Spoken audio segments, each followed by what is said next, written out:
नमस्कार दोस्तों।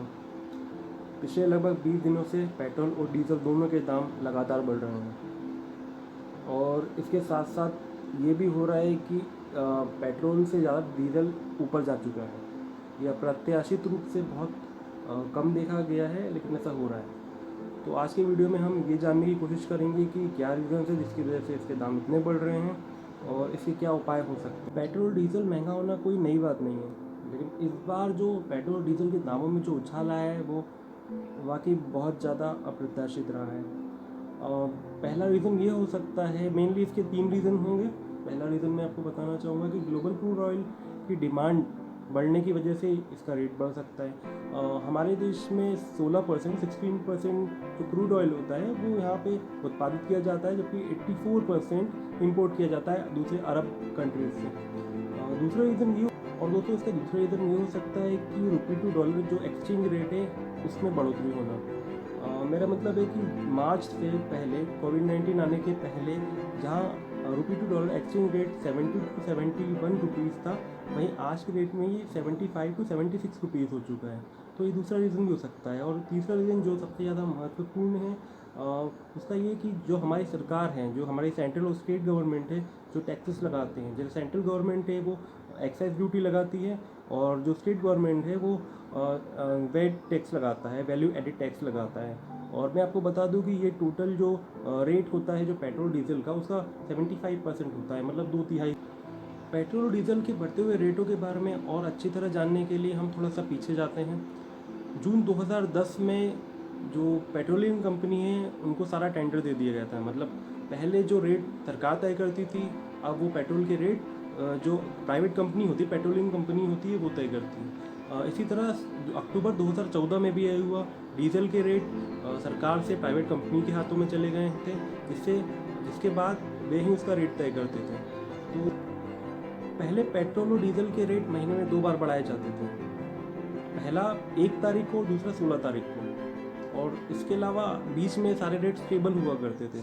लेकिन 2017 में एक नया नियम पास हुआ जिसके अंतर्गत पेट्रोल और डीजल के दाम रोज़ बढ़ाए गए। मेरा मतलब है कि अगर मार्केट में पेट्रोल और डीजल के जो रेट हैं वो अगर हाई हैं तो पेट्रोल का रेट ज़्यादा जाएगा, ऊपर जाएगा, और अगर वो लो है तो उसके रेट नीचे चले जाएंगे। तो इस तरह से चीज़ें चेंज। दोस्तों, 5 शहर थे इंडिया में जिन्होंने सबसे पहले इस नए नियम को अपने यहाँ प्रस्तावित किया, जिसमें प्रमुख है उदयपुर, जमशेदपुर, पुडुचेरी, चंडीगढ़ और वाईजैग। इन 5 सिटियों में सबसे पहले यह नया नियम लागू हुआ। तो दोस्तों, एक्साइज ड्यूटी और वैट टैक्स दोनों की वजह से पेट्रोल और डीजल बहुत ज़्यादा महंगा है। अब पहले हम ये जान लें कि एक्साइज ड्यूटी होती क्या है। दोस्तों, एक्साइज ड्यूटी या एक्साइज टैक्स वो टैक्स होता है जो देश में उत्पादन करने वाली कंपनियों पर लगाया जाता है।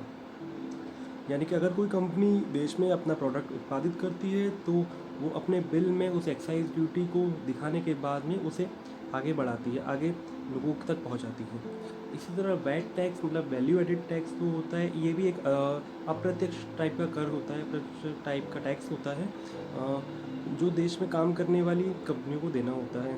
तो ये दो जो टैक्स होते हैं ये पेट्रोल और डीजल पे लगाए जाते हैं, और टोटल जो अमाउंट होता है उसका 75% इस टैक्स के द्वारा जाता है। यानी अगर पेट्रोल की कीमत 100 रुपये है तो लगभग 75 रुपये जो होते हैं उनमें से इन दोनों टैक्सों को जाता है।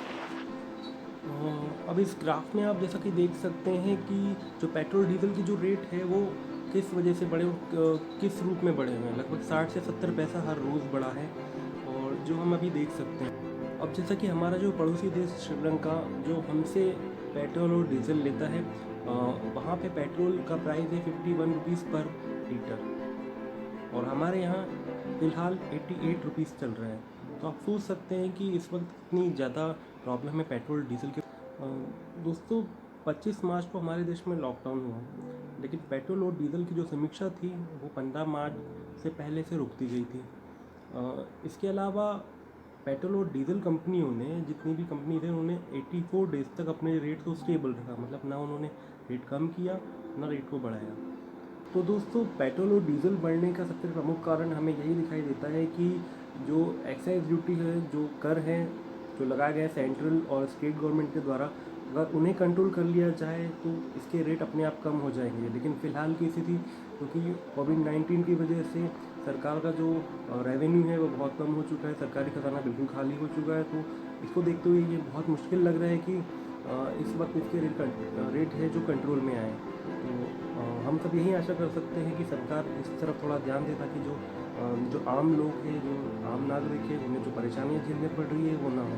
क्योंकि जैसा कि हम जानते हैं कि अभी फ़िलहाल में जितनी भी ट्रांसपोर्टेशन है, लोकल ट्रांसपोर्टेशन है, वो भी उतनी अच्छी तरह से कार्यरत नहीं है, उतनी अच्छी तरीके से सुचारू रूप से नहीं चल रहे हैं। और ऐसे में लोगों को अपनी पर्सनल जो गाड़ियाँ होती हैं उन्हीं से सब जगह ट्रैवल करना पड़ रहा है।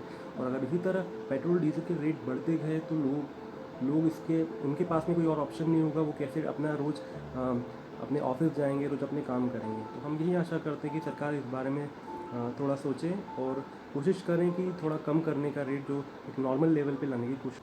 तो दोस्तों, आज के वीडियो में बस इतना ही। अगर आपको ये वीडियो अच्छा लगा, इसमें दी गई जानकारी अच्छी लगी, तो प्लीज़ लाइक कीजिए। और अगर आपको ऐसे ही और भी जानकारियाँ देखना अच्छा लगता है, आपको मेरा चैनल अच्छा लगता है, तो प्लीज़ सब्सक्राइब का बटन ज़रूर दबाएं और साथ में नीचे दी हुई बेल आइकन को भी प्रेस कीजिए, ताकि आपको और भी नोटिफिकेशन मिलती रहे। तो दोस्तों, अपना ध्यान रखिए।